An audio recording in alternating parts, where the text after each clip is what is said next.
xulkeena qaranka Soomaaliya oo si fiican u ciyaaray kadib markii ciyaar adag ay la ciyaareen xulka Algeria.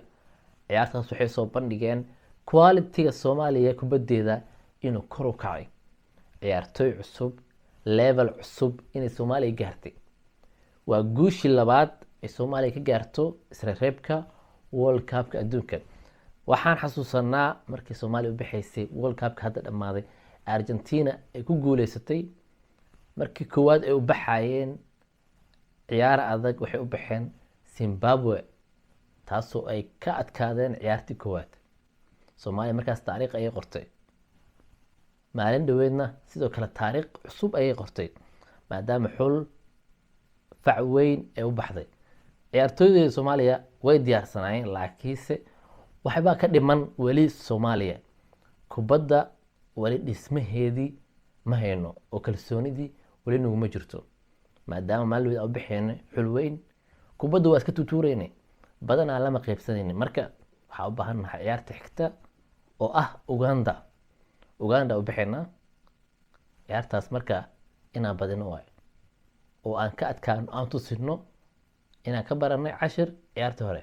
marka maxaan ka baran karnaa ciyaartii Algeria? waxaan ka baran karnaa qaladaadka naga dhacay, goolashii naga dhashay iyo kubadda inaan hayno oo aan kalsooni isku qabno aan la ciyaarno laacibiinta kale. qofaa iska qabsanaya kubadda uu jiidaa saaxiibkiis inuu fiiriyo ay la socdo ka bacdi u baasiciyoon laakiinse kubadda waa ku dhageynaa wali kalsoonida ma dhisno. marka waxaan u baahanahay kubadda inaan qaybino.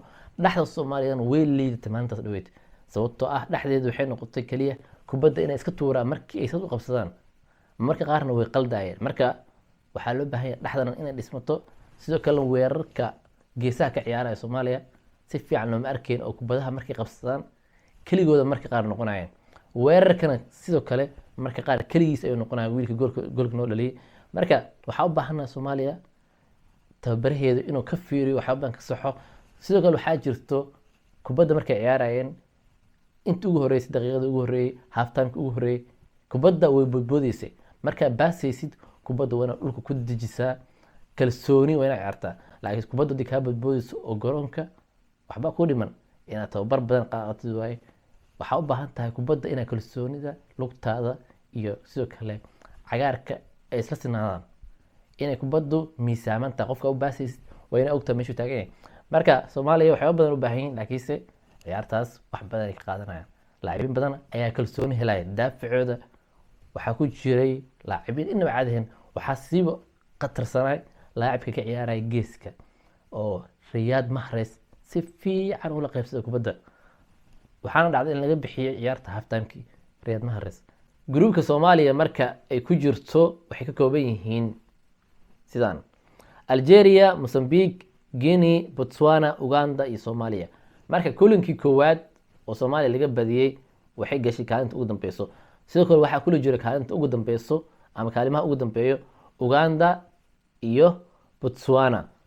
kulankoodii koowaad labadaas xul maysan soo badin oo waa laga soo badiyay. marka saddexda ugu koreyso waa Guinea, Mozambique iyo Algeria oo maalin Soomaaliya ka badisay. marka Soomaaliya dhibco badan ay ka urursan kartaa maadaama ay u hartay 4 xul ayaa u hartay Soomaaliya.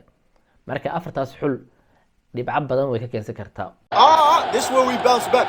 This is where they bounce back. What is 3-4 goals incoming minimum? Uganda.